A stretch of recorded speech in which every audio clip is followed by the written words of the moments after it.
Hello everybody, how's it going? So today we are in Greeneville, Tennessee, and we're here to pay our respects to the 17th President of the United States, Andrew Johnson. His home is here, but unfortunately it is closed today because it's a Monday. But we're going to go and see his final resting place and talk a little bit about the man himself. So we'll catch you in a minute. Here's the entrance to the Andrew Johnson National Cemetery.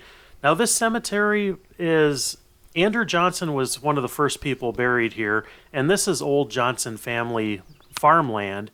Johnson's at the top of the hill. This is a military cemetery now. They kind of filled it around with military veterans. They started this off as a cemetery in 1906. I'm not quite sure what this building is in front of me, but we'll go and check it out together. It looks pretty old, but I'm not sure if this building has anything to do with Andrew Johnson or if this is just offices for the cemetery.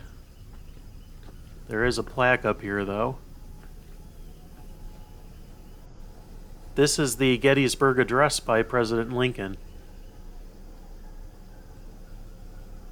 Now, as you may or may not know, Andrew Johnson was Abraham Lincoln's second vice president. And I'll tell you a little bit more about Andrew Johnson as we go up the hill. It is a really nice morning. Unfortunately, it is before a lot of these buildings open. The home is not open yet, although we will give it a try and see what we can still see.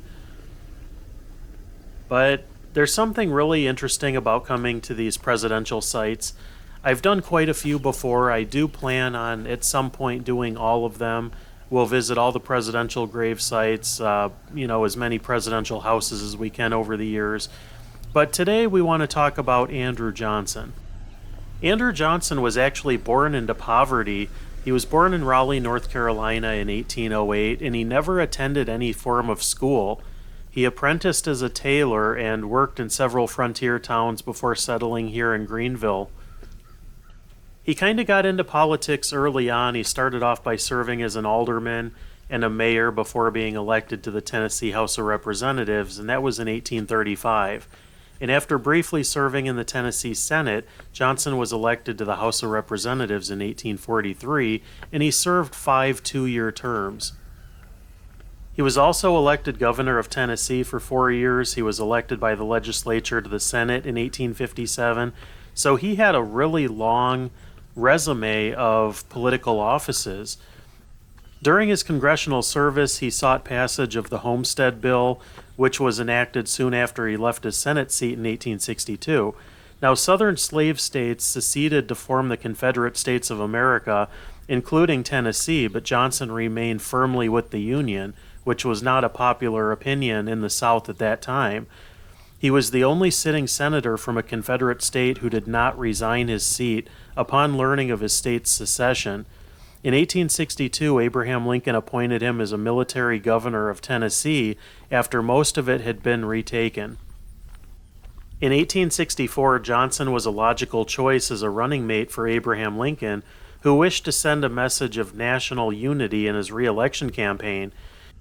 And Andrew Johnson became vice president after a victorious election in 1864.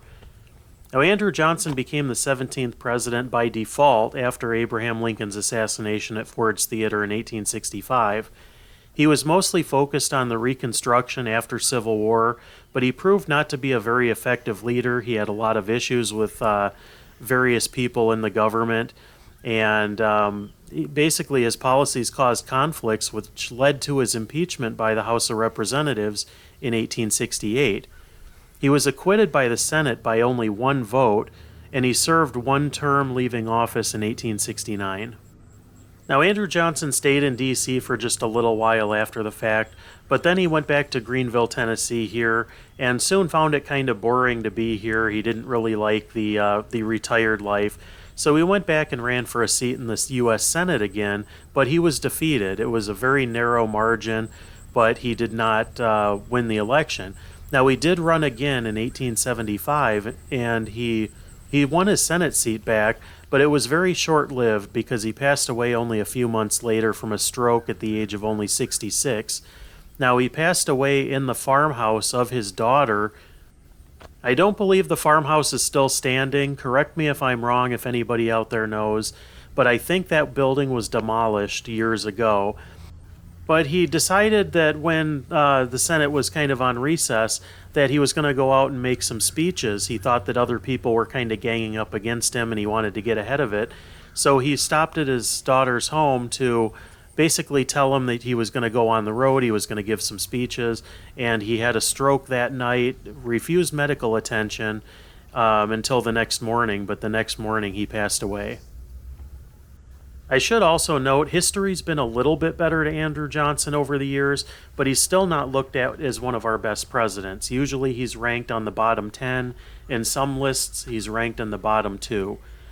But this is a beautiful memorial to Andrew Johnson and his family. His children are laid to rest up here. His wife Eliza was laid to rest up here, and she passed away, I believe, within 6 months of Andrew Johnson's passing. But it is a very beautiful place to come and visit. He is high on the top of the hill. There's gorgeous views from up here. But it is a really interesting place to come and visit if you ever get the chance. I will also try to visit his home in a separate video, so stay tuned for that also. That's all I have today for you from Greeneville, Tennessee.